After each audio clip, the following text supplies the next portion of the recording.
Well, I think we've got a major recession coming. I've been talking about this for a long time. You know, these recessions, they don't start tomorrow. They take a while to develop, but there's signposts along the way. We've been looking at those signposts all this time, and they keep telling us the same thing, that recession is coming. It's coming, it's coming, it's coming.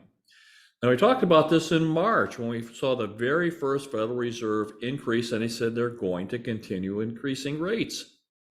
And I believe them. You know, and they've raised what, 8 or 9 times. Now, here, as everyone knows, is it takes a while for the increases in rates to take effect. That's called the lag effect. Now, remember, in March 2022, I thought this was a foregone conclusion, and we've had a lot of time in the meantime. We've had 1 year so far with which to put our house in order, get out of debt, start building some reserves, because that's what happens in a recession. A lot of people didn't take that. So let's go to our very first slide. Let me just talk about what we think we see. And I think we have an economic bust coming. Now, we've had a boom. You know, when liquidity gets pumped into the economy, we have a boom. You know, you can't hardly stop it. So let's talk about that boom that we had in 2020. Let's go to my very first slide here and let's talk about that. Now, here we are in 2020. If you can see my cursor here, this little aquamarine, this shows where COVID was at. Now, COVID came in and scared the bejeebies out of absolutely everybody. Here's a pandemic. The media is telling us that we're all going to die. Everyone's scared to death. We're locking down countries. You know, the economy is down at an absolute stalemate. This is where we had 38% unemployment. For goodness gracious, oil actually went negative. And when the GDP dropped like a rock, they were scared to death. Holy cow, we're just coming to a standstill. And what happens? We put 10 trillion with a T, just into the US economy.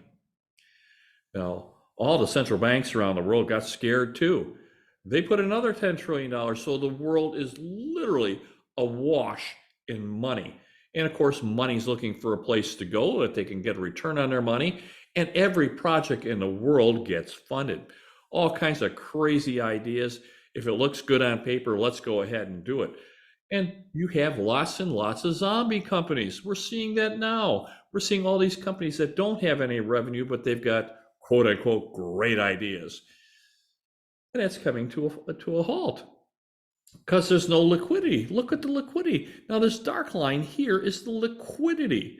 And you can see it just went like a rocket. They put $10 trillion. Look at this. Now, this chart goes back 50 years. Do you see anywhere near this, the amount of liquidity that got put into the economy? Nowhere. This is like double what's ever been put in before. This is like historic. It's like never, ever been before. And you know, never ever is a very long time. So what do you expect is going to happen when you put this kind of liquidity in? Well, of course, it ignites the inflation monster. And now we've got inflation. So now they're going to stop inflation. How are they going to do that? They're going to suck all this liquidity right out of the economy. And look what's happening. This is liquidity. This is dark line. And this aquamarine line, that's the GDP. So here we had historical GDP. Do you see anywhere in the last 50 years that we got a GDP pop like we did?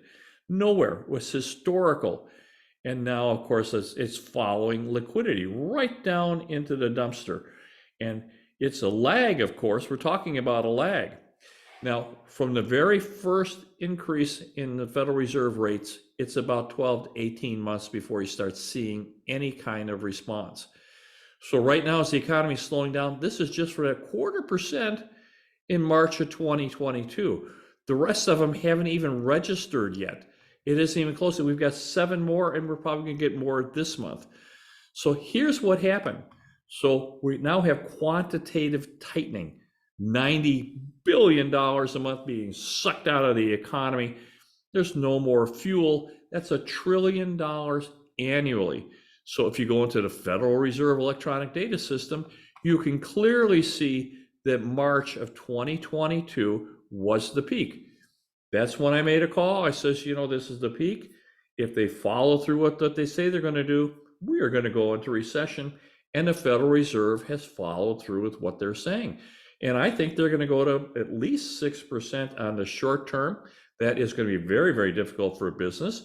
And they're going to do exactly what they said they were going to do. Now, it's such tough around the world that there's no liquidity. They're taking that money out of liquidity that places are having trouble paying their bills. And we're not talking about companies, we're talking about countries. So Lebanon can't pay the bills. Syria can't pay the bills.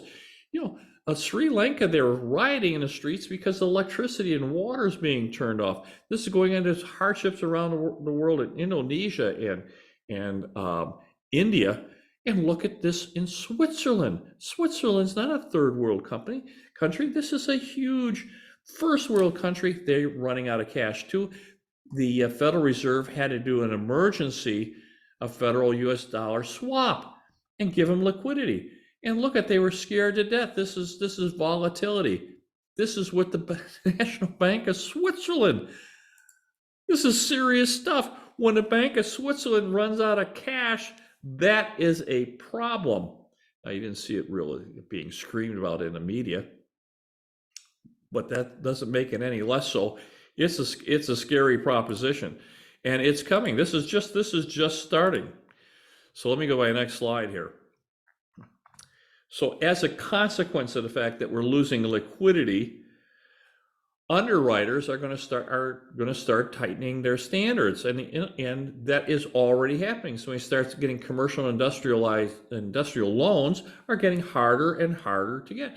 So when you can't get a loan to do a project, that means the project's not going to be done. No one's going to get paid, no one's going to get hired, nobody's going to be contracted.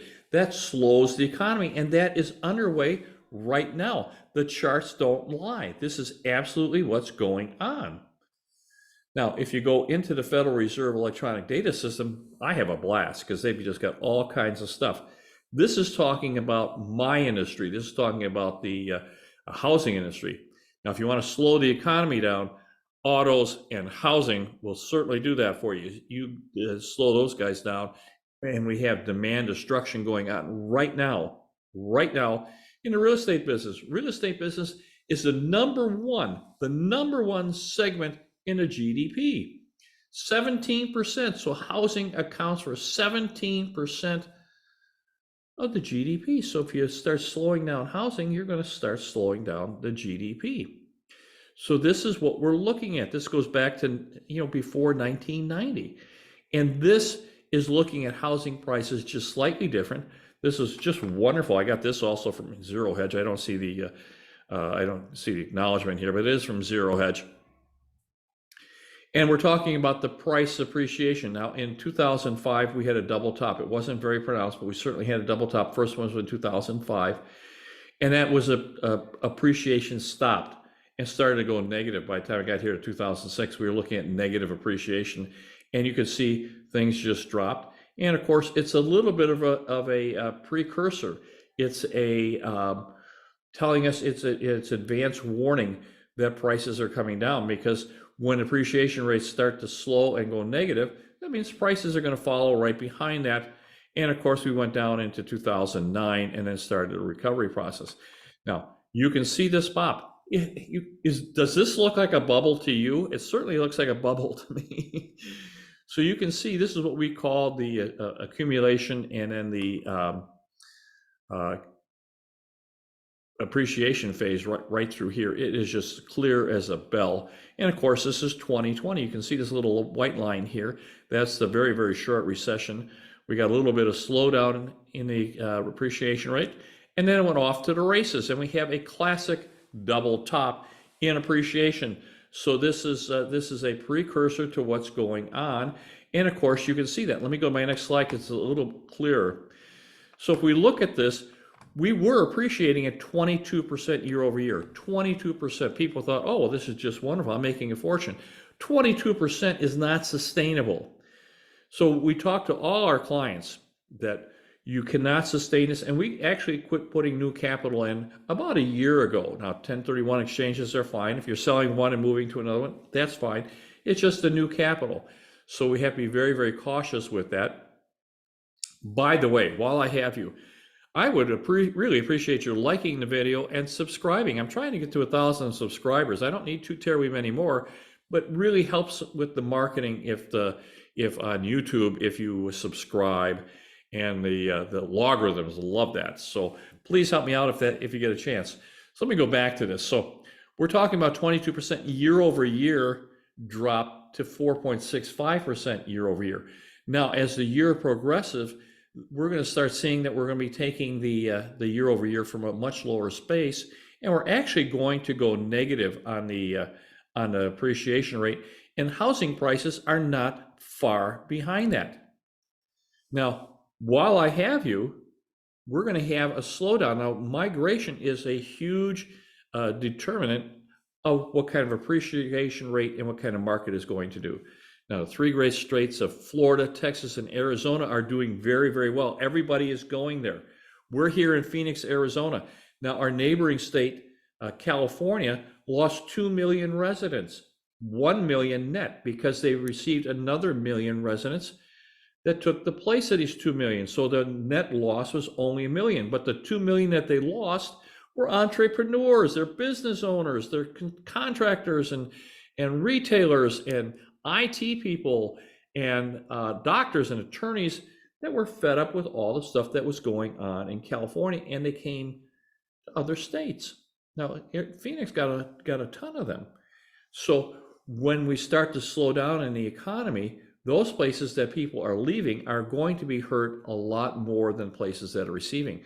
And those places are going to be like Illinois, Wisconsin, Minnesota, Michigan, New York for sure, New Jersey, California, like crazy, Los Angeles. Los Angeles lost 550,000 manufacturing jobs in the last 2 years. In the last 2 years, 500,000 manufacturing jobs. This impacts their economic base. And get places like Portland and Seattle that are having problems. People are leaving there, and they're voting with their feet, and they're coming to places like Florida, Texas, and Arizona. So we will be less affected than they will, but we're gonna certainly see that to a certain extent. Now, I've also got this from Zero Hedge, just a wonderful slide. It shows that the last 6 months, we're actually starting to see decline in prices. So we start getting into the outlying months, we're going to be coming against these, and it's going to be really, really negative. So the data is going to get compressed. We're going to show declines of much, much higher year over year, because we're not starting at 22%. We're down here to 4%, and it's going to get worse. So we're actually going to see a national decrease in price. Now, if you followed my other videos, we're talking about a fairly significant decline that is potentially right in front of us. So I would suggest you go take a look at a couple of our videos where we talk about regression to the means and bubble theory, so that you can take a look at that. Let me go to my next slide. Let's just talk about this. Now, this is just a piggyback on, in fact, what's going on in California. I got this from Zero Hedge very, very recently. And what's happening in the Bay Area is they've lost residents. So they've lost 56,000 net. But that equates to over 100,000 people have left. And these were high-paying jobs, mostly IT. These are people making a lot of money, paying a lot of tax. And they've left. And of course, that leaves a little vacuum. And a lot of people have moved in, that we have a lot of immigration coming in, and a lot of people that are tired of the rising rates, the high taxes and crime, they've left. And what's happened to the prices here is that we've seen home prices as little as March of this year, because we peaked in March, prices are down 35%. So if you bought something in March, you've lost $500,000 or $600,000 in value on your property in like 9 months, because this is charts a couple, 2-3 months behind. That's a lot of money to lose. Now, I think it's going to get even worse than that, but it can't be any clearer than this. So if you're in California, or you have properties in California, doing a 1031 exchange now is a great idea for you to do that. You can get into Florida, Texas, or Arizona. We'd love to have you in Phoenix. We're growing like mad. And you can do that. I think that makes absolutely perfectly good business. Everyone says, well, the prices have come down. Well, of course. So if your prices come down in California, they've come down a little bit in Arizona too. So what you don't get in California, you're not going to have to spend in Arizona. They kind of balance each other out. So we would recommend you do that. So contact us. We're more than happy to get involved. Let me go to my next slide and let's just see what that says. I'm hearing this all the time that they're concerned about rental prices. Now, we're in the rental business. That's how we get our income streams. Now, I was here in 2008, 2009, 2010. I didn't sell any of my properties. The properties dropped like a rock in value, but the rents never changed. Now, here's what happens when recession starts, and this is what's showing. So you can see on some of the statistics that the average rent has dropped. But when we start slowing down into recession, there's a migration from an A property to a B property to a C property, and they're not paying as much rent because my rentals never really suffered much at all. 2%, 3%, maybe 5%, not very much at all. So in good times, people are splurging. They're buying cars, they're buying Rolexes, they're buying art, they're buying luxury cars, luxury homes, and they're going to luxury apartments. That's an A property. When things start to slow down, which we're seeing now, we're seeing that now, people will migrate to a B property and pay less rent, and B properties to a C property. And that probably is what's causing this little bit dip here, because we here in Phoenix, I'm going to tell you right now, a shortage of housing.